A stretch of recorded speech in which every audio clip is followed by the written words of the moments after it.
Hello everyone, welcome back. मेरा नाम है हर्ष और मैं हूं आपका लॉ मेंटर। हम जो पीवाई की एनालिसिस सीरीज़ कर रहे हैं 5 ईयर लॉ एंट्रेंस की, उसके हम 2021 के क्वेश्चन पेपर पे हैं। ये जो सीरीज़ है ये रेलिवेंट रहेगी whether you preparing for 3 year और फॉर 5 ईयर एंट्रेंस, क्योंकि इन दोनों के क्वेश्चंस आपस में रिपीट होते रहते हैं। With this in mind, as usual मेरा आपसे सजेशन रही रहेगा, please keep a pen and paper ready. We going to write down the most important information. ये क्वेश्चंस भी आपके लिए इंपॉर्टेंट है, लेकिन इससे हम ये भी एनालिसिस करेंगे कि और कौन सी चीज़ें हैं जो आपको याद रखनी है। आगे चलते हैं। Jurisprudence is concerned with the analysis of, बड़ा ही बेसिक सवाल है कि जूरिस्प्रूडेंस किससे डील करता है या किस एनालिसिस से कंसर्न रखता है, वो है legal theories. B, right duty correlation is expounded by. Right duty correlation का जो कॉन्सेप्ट है वो कौन से एकेडमिशियन ने दिया था? वो दिया था हॉफिल्ड। KM नानावटी केस, ये बहुत ही सेलिब्रेटेड और फेमस केस है, लैंडमार्क जजमेंट है ये। It dealt with grave and sudden provocation. इसके ऊपर बॉलीवुड मूवी भी आपको याद होगी, रुस्तम बनी है। It was about Nanavati case only. Y accept the proposal of X by posting a letter of acceptance to X. The above acceptance, ये क्वेश्चन क्या है बेसिकली, मान लीजिए एक्स है ये और ये है वाई। एक्स ने ऑफर दिया होगा और वाई ने उस ऑफर को एक्सेप्ट किया, और वो एक्सेप्ट किया उन्होंने थ्रू अ लेटर। तो वाई ने जो लेटर ऑफ एक्सेप्टेंस भेजा, क्या वो मिड वे में उसको रिवोक कर सकता है या नहीं? वो बिल्कुल कर सकता है, क्योंकि वाई के पास टिल द टाइम वो जो लेटर ऑफ एक्सेप्टेंस एक्स के पास नहीं पहुंचता है, तब तक उसके पास पावर है टू रिवोक दैट एक्सेप्टेंस। तो इसका सही आंसर क्या होगा? It can be revoke by Y before the letter of acceptance reaches X. Very important. Which from the following is not a source of international law. International जो law है उसके कई sources हैं, जैसे कि कस्टम एक सोर्स है, general principles of law एक सोर्स है, जुडिशियल डिसीजंस भी एक सोर्स है, लेकिन जो मोरालिटी है वो उसका सोर्स नहीं है। तो आपको ये याद रखना है, the sources of international law, उसकी एक लिस्ट बनाएं, अपने पास रखें, क्योंकि ये क्वेश्चन आ सकता है। A marriage with a woman before completion of her इद्दत। सो इद्दत क्या होता है पहले ये समझते हैं। एक मुस्लिम वुमेन की मैरिज डिवोर्स होने के बाद, before she has to marry, she has to go through this period which is called as period of इद्दत। अगर वो इद्दत का पीरियड कंप्लीट नहीं करती है बिफोर शी री मैरिज, तो उसकी जो सेकेंड मैरिज है उसको इरेगुलर माना जाएगा। So A is the right answer. Donoghue versus Stevenson, ये बड़ा ही लैंडमार्क जजमेंट है। ये आप टॉर्ट्स में जब पढ़ेंगे, टॉर्ट्स में एक नेग्लिजेंस का कॉन्सेप्ट आएगा, उसमें आप देखेंगे ये जो लैंडमार्क जजमेंट है बहुत इंपॉर्टेंट है। So B is the right answer. In which of the following constitutional amendments it has been laid down that the total number of ministers, including Prime Minister, in the Union Council of Ministers shall not exceed 15% of the total members of the House of the People। ये बहुत बार हम पहले कर चुके हैं। 91st amendment में ये बोला गया था कि पीएम और काउंसिल ऑफ मिनिस्टर्स को मिला के 15% से ज़्यादा नहीं होना चाहिए of the member of total number of members in the house of people. बहुत इंपॉर्टेंट है। चलिए आगे। What cannot be done directly cannot be done indirectly। ये स्टेटमेंट किससे रिलेटेड है? ये डॉक्ट्रिन ऑफ कलरेबल लेजिस्लेशन से रिलेटेड है, कि जो चीज़ सीधी भी नहीं की जा सकती है उसको आप टेढ़े तरीके से भी नहीं कर सकते हो। आगे चलते हैं। Power to grant pardon, pardon देने की जो पावर है प्रेसिडेंट और गवर्नर के पास, वो किस टाइप की पावर है? वो एग्जीक्यूटिव पावर है। Which case is popularly known as habeas corpus. I hope आपको हेबियस कॉर्पस याद होगा। ये रिट है, produce the body.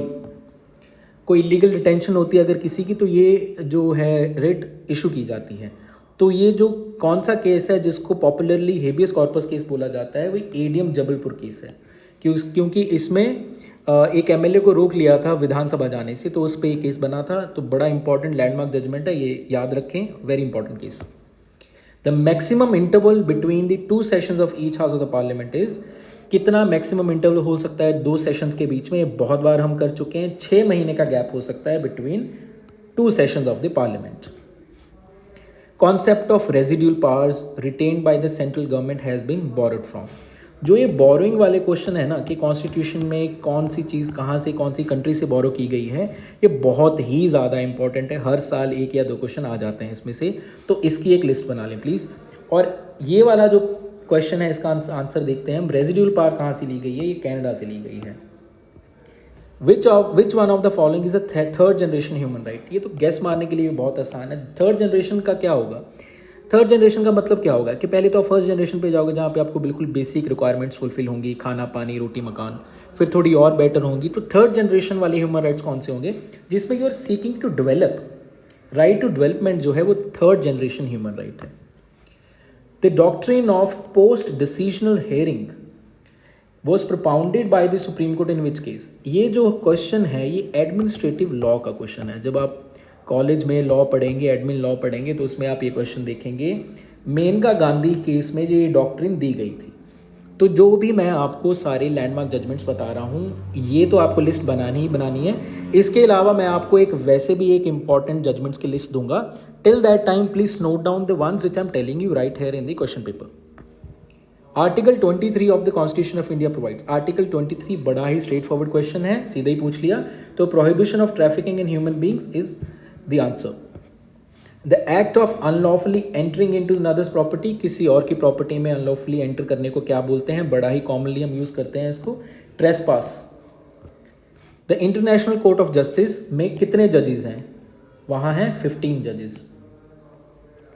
The senior citizens had to file income tax, but now the income tax filing for what age has been removed। उस साल का current affair का question था, लेकिन फिर भी हम याद रख लेते हैं 75 years इज द एज जो सीनियर सिटीजन्स है, they don't have to file income tax now.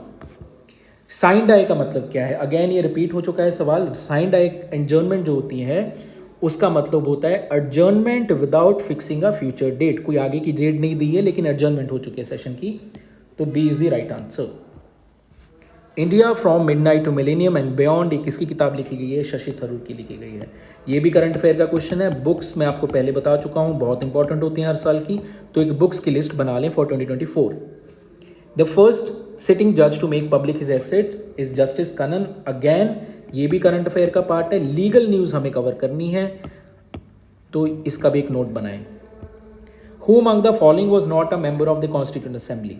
ये बड़ा अच्छा ही सवाल बनाया है उन्होंने कि कॉन्स्टिट्यूएंट असेंबली का कौन मेंबर नहीं था। ये है गांधी जी जो थे वो कॉन्स्टिट्यूएंट असेंबली के मेंबर नहीं थे। बाकी सारे जो पॉइंट्स है आपको याद रखने हैं क्योंकि इनमें से ऑप्शंस रिपीट हो सकते हैं।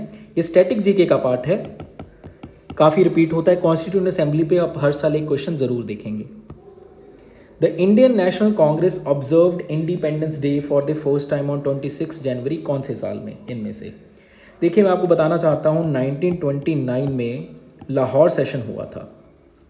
लाहौर सेशन में उन्होंने पूर्ण स्वराज डेक्लेरेशन दिया था। पूर्ण स्वराज में उन्होंने बोला था कि हम अगले साल से, मतलब अगले 26 जनवरी से जो है इंडिपेंडेंस डे मनाएंगे। तो 26 जनवरी 1930 को पहली बार इंडिपेंडेंस डे मनाया गया।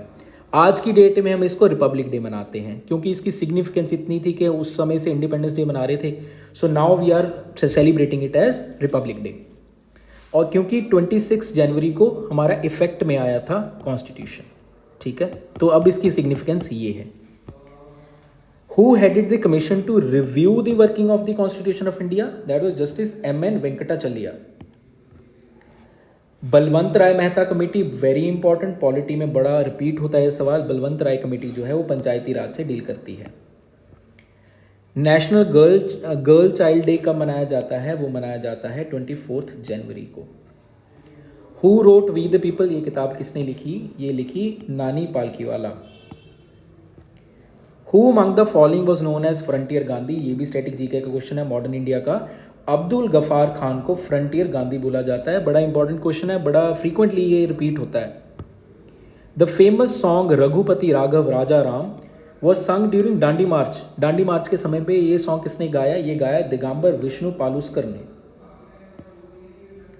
The right of children to free and compulsory education act envisages how much percentage of reservation for the weaker section in private school.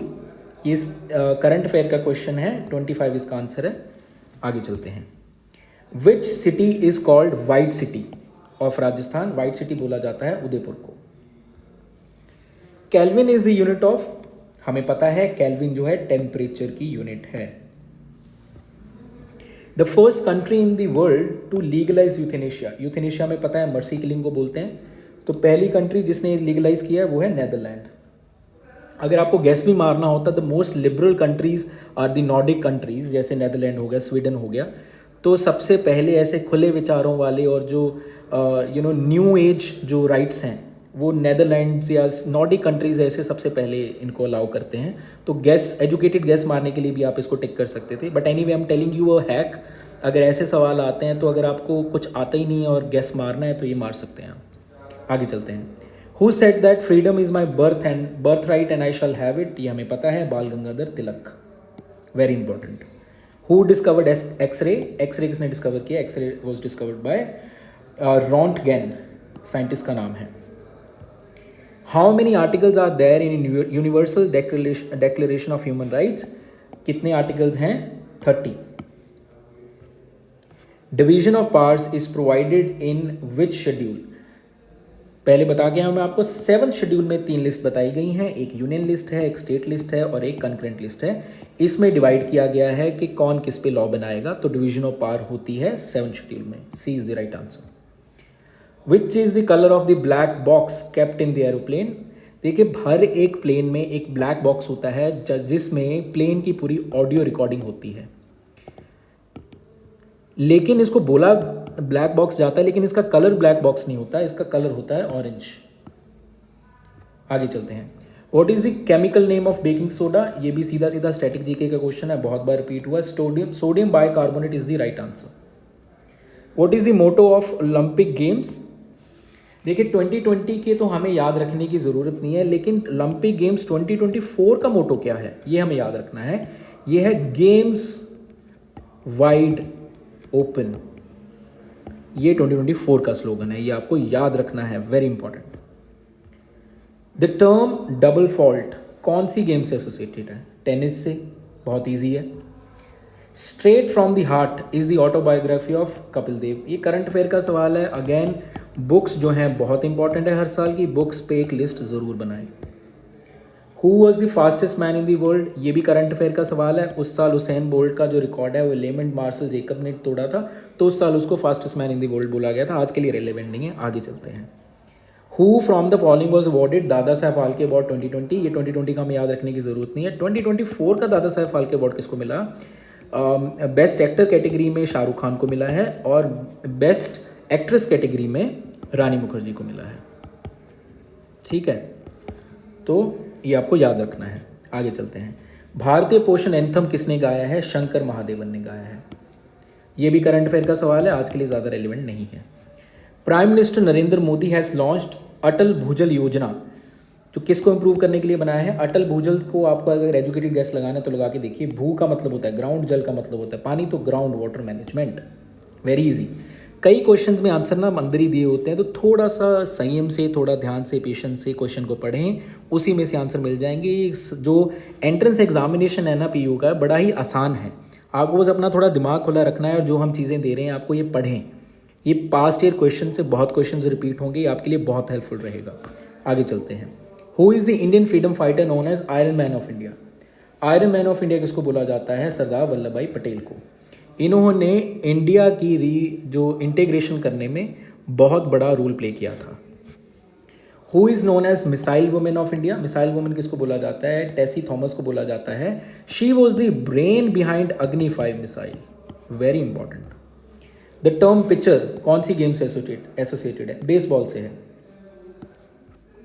When air is blown through lime water, it turns milky because of carbon dioxide. Obviously आप उसमें फूक मार रहे हैं, हवा मार रहे हैं, तो कार्बन डाइऑक्साइड तो जाएगी उसमें।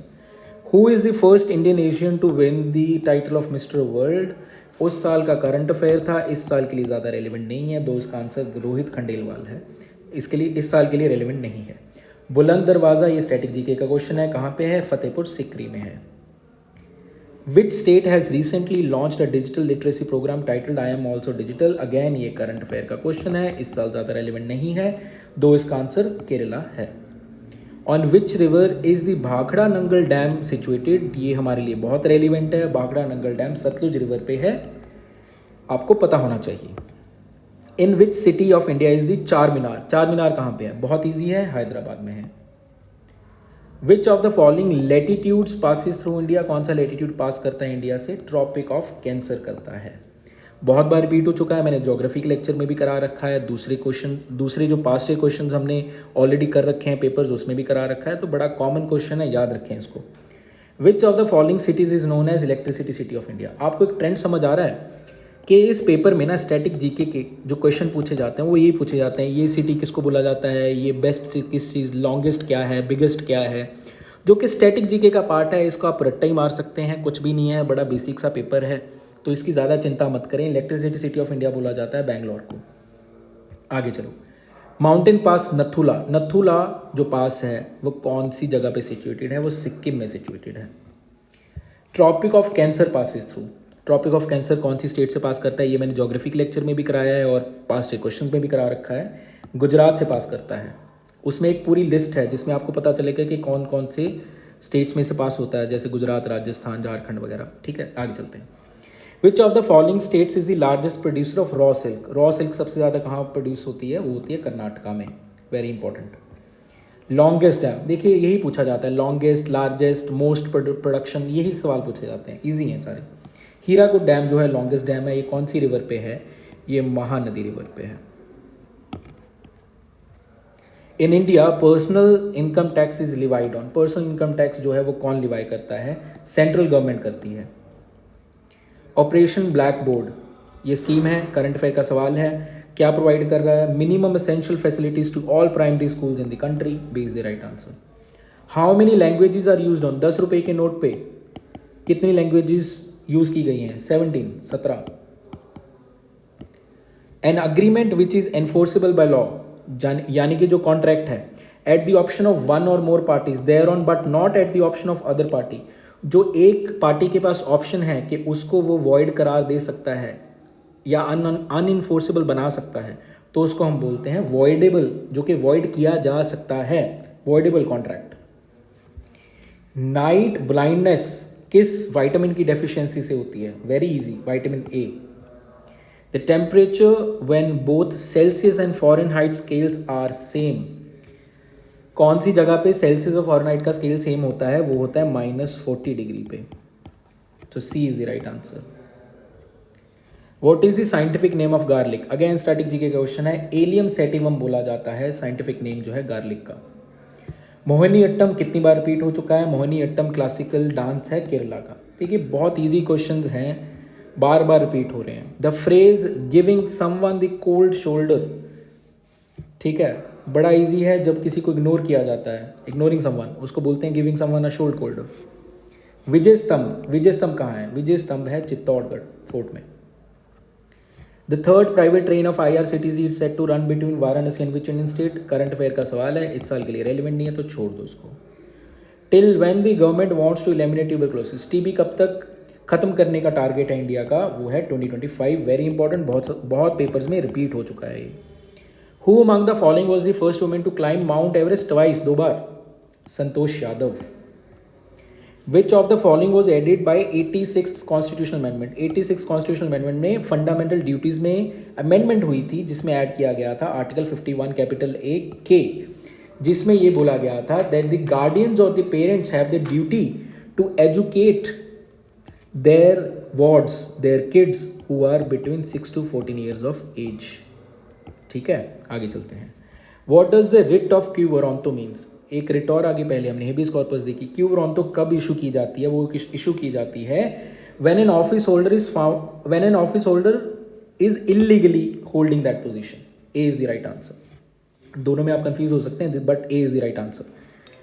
ठीक है, कि उनसे पूछा जा रहा है कि आप किस अथॉरिटी में या किस राइट से इस पब्लिक ऑफिस को होल्ड कर रहे हैं। ठीक है, तो A is the right answer. Constitution of India was adopted by constituent assembly on. Constitution कब अडॉप्ट किया गया था, 26 नवंबर 1949, जिसको हम लॉ डे या कॉन्स्टिट्यूशन डे भी बोलते हैं। ठीक है, very important. Which is the first country in the world that guaranteed right to information. RTI सबसे पहले कहाँ पे, कौन सी कंट्री में गारंटी की गई थी, स्वीडन में, अगेन नॉर्डिक कंट्री। साद अल हरीरी कौन से कंट्री के न्यू प्राइम मिनिस्टर बने, इस साल के रेलिवेंट नहीं है, करंट अफेयर का क्वेश्चन है, इसको छोड़ दो। 52nd amendment to the constitution of India is most closely related to. 52nd amendment बहुत बार करवा के आया हूँ, एंटी डिफेक्शन से डील करती है। कि अगर एक बार आप एक पार्टी से इलेक्ट हो चुके हैं तो आप पार्टी छोड़ के दूसरी पार्टी में नहीं जा सकते हैं, जिसको बोलते हैं डिफेक्शन। तो एंटी डिफेक्शन के लिए 52nd अमेंडमेंट लाई गई थी, तो इसका आंसर होगा प्रोविजंस अगेंस्ट पॉलिटिकल डिफेक्शंस।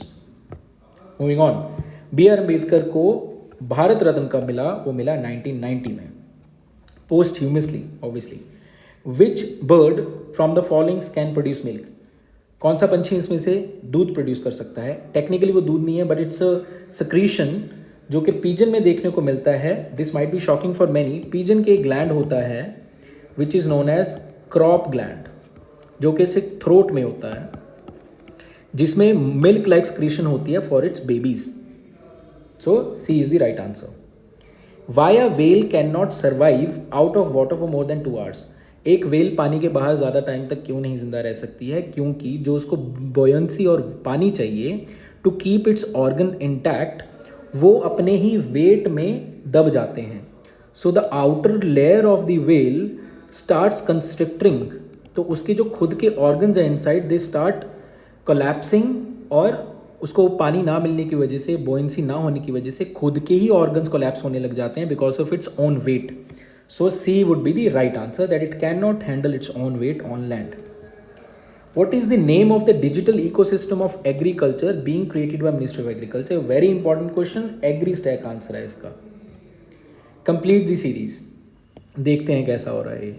यहाँ पे और इसमें 21 का डिफरेंस है, इसमें और इसमें 19 का डिफरेंस है, इसमें और इसमें 17 का है, इसमें और इसमें 15 का है, यहाँ पे 13 है, तो यहाँ पे 11 होगा। तो 11 अगर हम इसमें से माइनस करें तो 24 वुड बी दी आंसर। ठीक है, आगे चलते हैं। If rectangle is to pentagon then triangle is to rectangle. ये आंसर क्यों बना? क्योंकि यहाँ पे 4 साइड थी, यहाँ पे 5 हो गई, और यहाँ पे 3 साइड है, यहाँ पे 4 हो गई, तो C would be the right answer. Select the one which is different.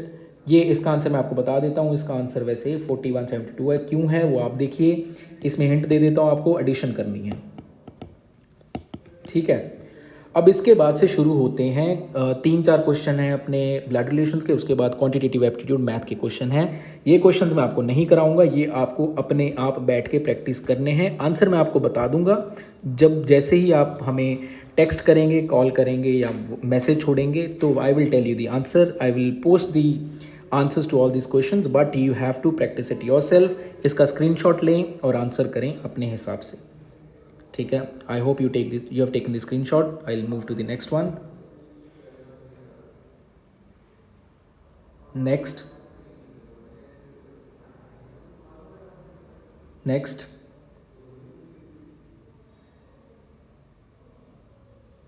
Next इस क्वेश्चन में आपको ये क्वेश्चन मार्क वाला जो है ढूंढना है। मूविंग ऑन, ये डायरेक्शन का क्वेश्चन है, बहुत आसान है। 8 किलोमीटर नॉर्थ में गया, 5 किलोमीटर राइट मुड़ गया, फिर 5 किलोमीटर राइट मुड़ गया। ठीक है, अब इस जगह से इस जगह का आपको डिस्टेंस नापना है, तो उसके लिए आप पहले तो बीच में लाइन मारेंगे। ये 5 किलोमीटर है, ये 5 थी, तो ये 3 किलोमीटर है, तो आपको ये ढूंढना है। इतना बहुत आसान है, आंसर निकालिए इसका। आगे चलते हैं। What is the probability of getting a black card or number 7 card from a deck of probability का क्वेश्चन है, करिए इसको। Take the screenshot.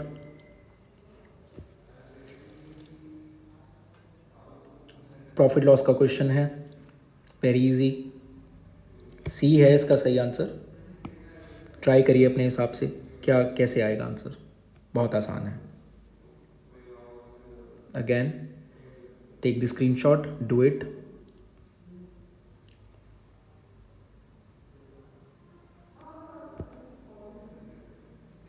Speed and distance का क्वेश्चन है, ये लास्ट क्वेश्चन है। ठीक है, I hope you have taken the screenshot. Please do this quantitative aptitude वाले क्वेश्चन, जो आपका जीके और लॉजिकल और जो लीगल रीजनिंग वाले क्वेश्चंस हैं वो I will take care of this. लेकिन ये क्वांट वाले जो क्वेश्चंस हैं आपको खुद से प्रैक्टिस करने पड़ेंगे। We can help you out, but at least let us know if you are practising it with us. We will come up with such beautiful videos with you, लेकिन you have to give us response, you have to give us queries, you have to tell us if it is helping you in any way. So with this I will come up with new videos. I hope to see you soon. Okay, bye.